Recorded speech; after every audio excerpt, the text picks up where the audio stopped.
आज का प्रेस वार्ता एक जो झारखंड का ज्वलंत मुद्दा है, उस ज्वलंत मुद्दे पर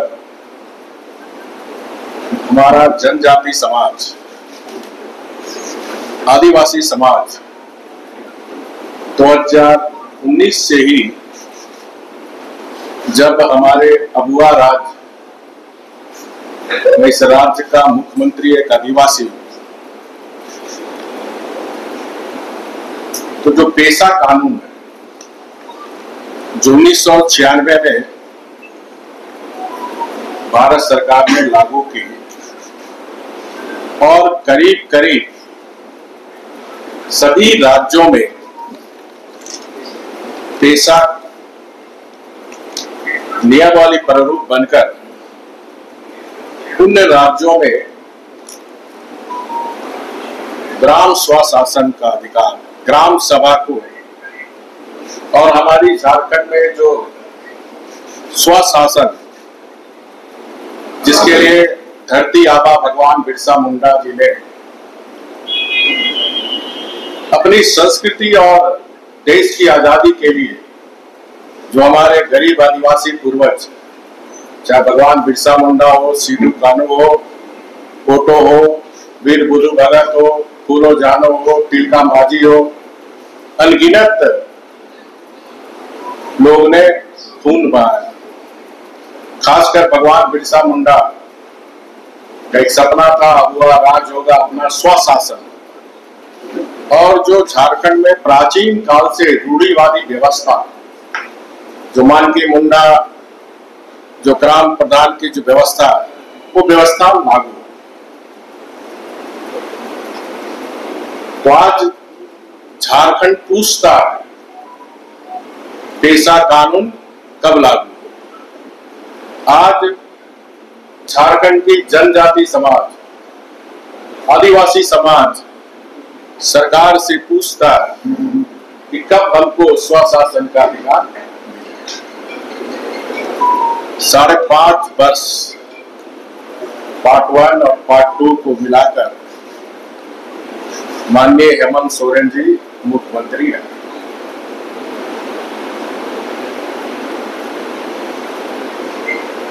क्या पेशा कानून लागू होने से इस सरकार को खतरा है? क्या ये झारखंड की जनता जानना चाहती है। क्या इसी मंशा के डर से आप पेशा कानून नहीं लगा रहे कि अगर पेशा कानून लागू हो जाएगा तो हमारी सरकार गिर जाए, सरकार खतरे में पड़े? ये झारखंड की 4 करोड़ जनता झारखंड सरकार से जानना चाहती है। जबकि हेमंत सरकार द्वारा पेशा नियमावली प्रारूप जुलाई 2023 में प्रकाशित कर पंचायती विभाग द्वारा आम लोगों एवं संस्थाओं से प्रारूप प्रतिक्रिया मांगी थी। साथ ही साथ 4 मार्च क्षेत्रीय कॉन्फ्रेंस भी हुआ था झारखंड में, जिसमें झारखंड सरकार के उद्योग सचिव जितेंद्र सिंह, अपर मुख्य सचिव पंचायती राज झारखंड सरकार राजीव अरुण एक्का जी, पंचायती सचिव भारत सरकार अतिरिक्त सचिव डॉक्टर CS कुमार, पंचायती राज भारत सरकार संयुक्त सचिव सुश्री बंता वर्मा जी, पंचायती राज भारत सरकार श्री विवेक भारद्वाज जी, अतिरिक्त आयुक्त पंचायती राज आंध्र प्रदेश श्री सुधाकर राव जी, छत्तीसगढ़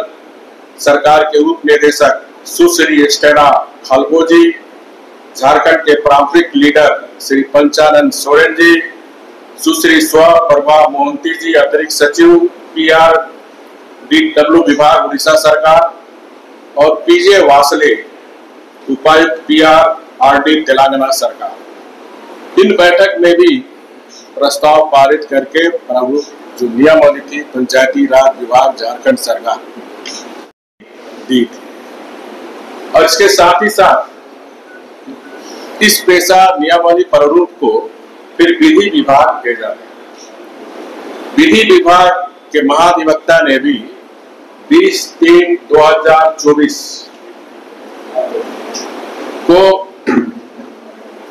विधि विभाग को सहमति देते हुए विधि विभाग को भेज दिया। विधि विभाग ने भी 22/3/2024 को पेशा नियमावली प्रारूप पर अपनी सहमति दी और कहा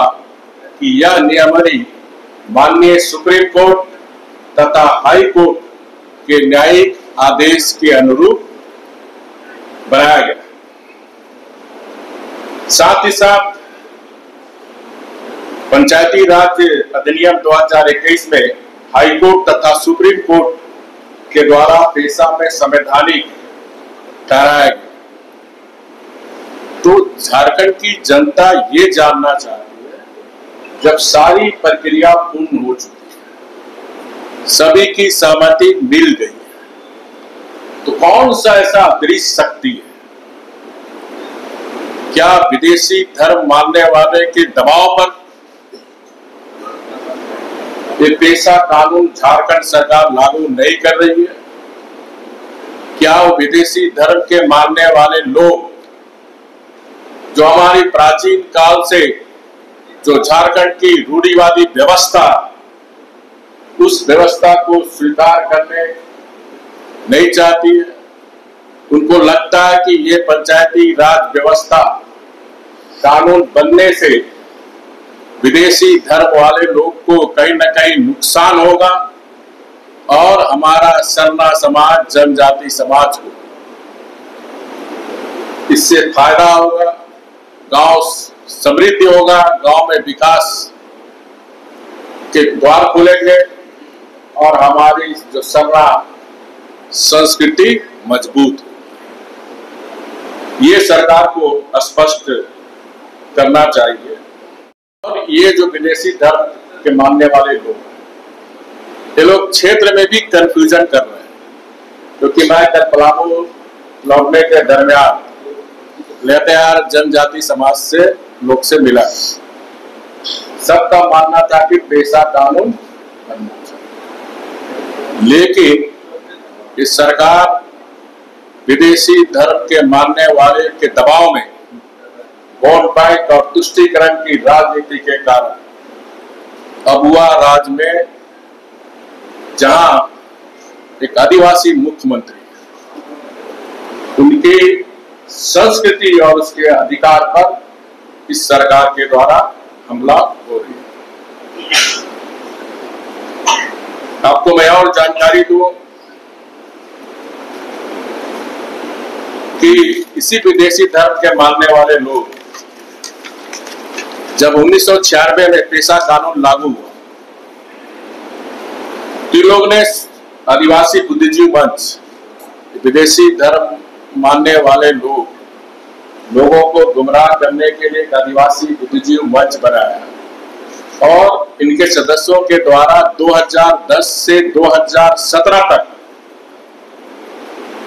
इस जो 1996 में जो बुरिया कमेटी के अनुशंसा पर जो पेशा कानून को चुनौती दी थी, धारा 0 के आलोक में झारखंड में 5वीं अनुसूची के बजाय 6ठी अनुसूची धारा लागू होनी चाहिए। ये जो विदेशी धर्म के मानने वाले लोग हैं, ये नहीं चाहता 5वीं अनुसूची के तहत जो हमारा शेड्यूल 13 जिला है, 112 प्रखंड है, उस पे स्वशासन या जो रूढ़िवादी परंपरा हो लागू ना हो, 6ठी अनुसूची हो। लेकिन सुप्रीम कोर्ट ने फैसला दिया झारखंड में 5वीं अनुसूची में ही प्रावधान लागू करने का प्रावधान, जजमेंट सुप्रीम कोर्ट 2017, क्योंकि पारंपरिक अनुसूचित क्षेत्र में पारंपरिक ग्राम सभा तथा ग्राम प्रधान मान के मुंडा जो व्यवस्था है उनका, वो नियम रहेगा जहां ग्राम सभा सदस्य ग्राम प्रधान निर्वाचित या नियमित नहीं हो, नामित नहीं हो। ये जो पारंपरिक जो हमारी व्यवस्था चली आ रही थी वही व्यवस्था इस पे लागू, जो परंपरा और जो हमारी रूढ़िवादी नीतियों के तहत वो चुने जाए। 6वीं अनुसूची में जबकि स्वायत्ता जिला परिषद ऑटोनमस आपका डिस्ट्रिक्ट काउंसिल तथा रीजनल काउंसिल का प्रावधान, 6ठी अनुसूची में ऑटोनमस डिस्ट्रिक्ट काउंसिल तथा रीजनल काउंसिल का प्रावधान, जिसमें सभी सदस्य निर्वाचन तथा नामांकन की प्रक्रिया से चुने। स्पष्ट समझ गए? और ये विदेशी धर्म के मानने वाले लोग इसीलिए इस पंचायती अधिनियम का विरोध कर रहा और सरकार उसके सामने घुटने टेक दी। निर्वाचन की प्रक्रिया पारंपरिक व्यवस्था के अनुकूल नहीं है, इससे गैर पारंपरिक सदस्य पारंपरिक आदिवासी व्यवस्था में प्रवेश कर, और इसी से साफ जाहिर होता है कि विदेशी धर्म मानने वाले जो इस सरकार में पार्टी में भी पद लिए हुए हैं कांग्रेस पार्टी के और सरकार में भी मंत्री बने, उनके दबाव से, मेरा सीधा आरोप, उनके दबाव से सारी प्रक्रिया पूरी होने के बाद ये हमारा जनजाति समाज को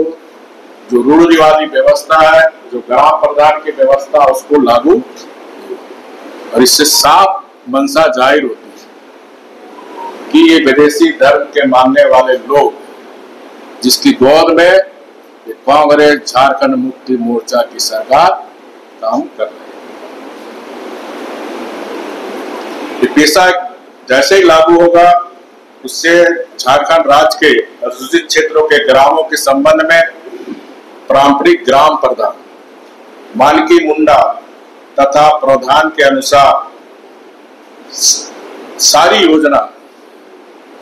गांव के स्तर पर, साथ ही लघु खनिज,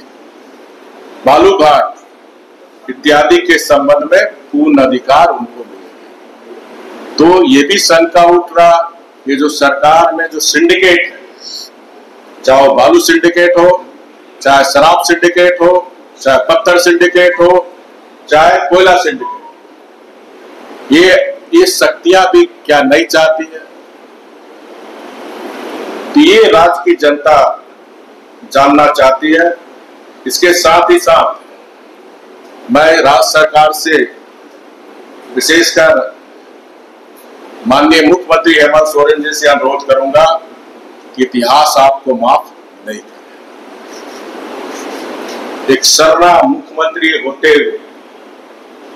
आप विदेशी धर्म के घुटने टेक कर जो हमारा जनजाति समाज के अधिकार, संवैधानिक अधिकार पर हमला कर रहे हैं, तो आज भी माननीय मुख्यमंत्री से मैं फिर से अनुरोध करूंगा कि जल्द से जल्द पेशा नियमावली कानून को आप कैबिनेट में लाकर जल्द से जल्द हमारे 112 शेड्यूल में रहने वाले जनजाति समाज के हित में आप निर्णय। साथ ही साथ आप सबको भी पता होगा हमारी सरकार के समय हमने जाति प्रमाण पत्र में हमने कॉलम रखा था कि किसी को भी जाति प्रमाण बनाना है तो उसमें कॉलम था धर्म का। माननीय हेमंत सोरेन सरकार 2019 में आने के बाद उस धर्म के कॉलम को हटा दिया। इससे साफ जाहिर होता है वोट बैंक के लिए विदेशी धर्म के दबाव में सरना आदिवासियों को धर्म और संस्कृति के मिटाने की जाति प्रमाण पत्र में धर्म का कॉलम भी हटा दिया। मुख्यमंत्री जी उस पर भी पुनर्विचार करें, फिर से धर्म का कॉलम जोड़े ताकि हमारी सरना आदिवासी बच्चे बच्चियों को रोजगार नौकरी मिल सके, उनका हक कोई दूसरा ना छीन सके, धर्म संस्कृति भी हमारी झारखंड की बची रहे, जिसके लिए हमारे गरीब आदिवासी पूर्वज ने हुल गुलान और हुल क्रांति के द्वारा अंग्रेजों से लड़कर अपनी संस्कृति को बचाने का काम किया।